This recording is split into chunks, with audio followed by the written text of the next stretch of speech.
June 7th, 1943, aboard transport vessel, Pacific Ocean. My dearest Margaret, the sea is too calm tonight. You would think that after weeks of endless waves, I would welcome stillness. But this silence feels unnatural, as if the ocean itself is holding something back. There is no wind, no swell, just the slow rise and fall of the ship beneath us, like breath taken carefully, deliberately. The lanterns along the deck sway ever so slightly, casting long arcs of light that stretch and vanish across the metal walls. Men move through them like ghosts, half seen, half imagined. We are told the landing will begin at dawn. No one says what waits on the shore. I sit with my back against a coil of rope, writing by borrowed light. The air is thick with salt and engine smoke.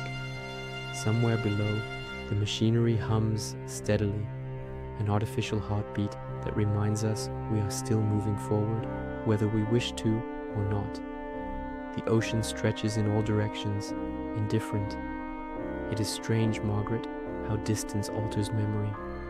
I no longer remember the exact layout of our kitchen, but I remember how the afternoon light would touch the table before reaching the floor. I cannot picture every street in our town, but I remember the sound of your footsteps returning home at dusk. Here, sound travels differently.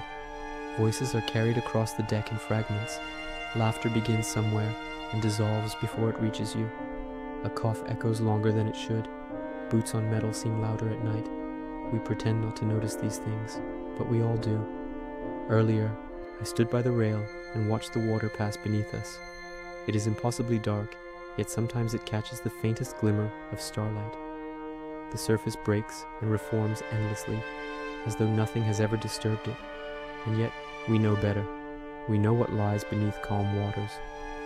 Beside me sits a man named Ortega. He has not spoken much since we left port. Tonight, he removed a small object from his pocket, a child's toy boat, carved from wood. He turned it in his hands slowly, as if reacquainting himself with its shape. He did not say whose it was. He did not need to. Margaret, I must confess something that I have come to understand only recently. Courage is not loud. It is not found in shouting or in charging forward. It is found here, in this quiet waiting, in the way men fold letters carefully, in the way they check their gear again and again, not because it needs checking, but because it gives their hands something to do. The night air clings to the skin. Sweat gathers even in stillness. The tropics do not allow the cold clarity of winter. Instead, they offer a suffocating warmth that presses against the chest. And yet, in this heaviness, I think of home, of autumn evenings when the air turned crisp and leaves gathered along the street, of the way you would open the window just slightly, even when the cold crept in, because you liked the sound of wind against the curtains. There is no wind here tonight, only anticipation. We have been instructed to sleep. Few of us have tried. The stars above are brighter than I have ever seen them. They scatter across the sky in impossible numbers. It is unsettling how something so vast can exist above something so uncertain. I wonder if you see these same stars, or if clouds cover them where you are. Ortega has begun humming softly now, a tune without words. It blends with the low drone of the ship's engines. The two sounds together create something almost peaceful, almost. Margaret, I fear not the landing itself. I fear what follows, not just the noise or the smoke or the confusion, but the way it may change us. The way the sea behind us will no longer feel like passage, but separation.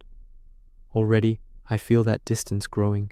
The deck beneath us is warm from the day's heat. The ropes smell of salt and age. Somewhere forward, an officer's voice murmurs orders that carry no farther than necessary.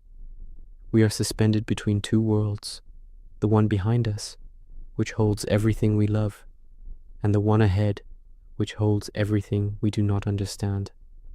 I think of the mornings when you would water the plants by the window, the small ritual of it, the way you moved without hurry, the sunlight catching in the droplets before they slid down the leaves. Such small things. And yet, They feel enormous now.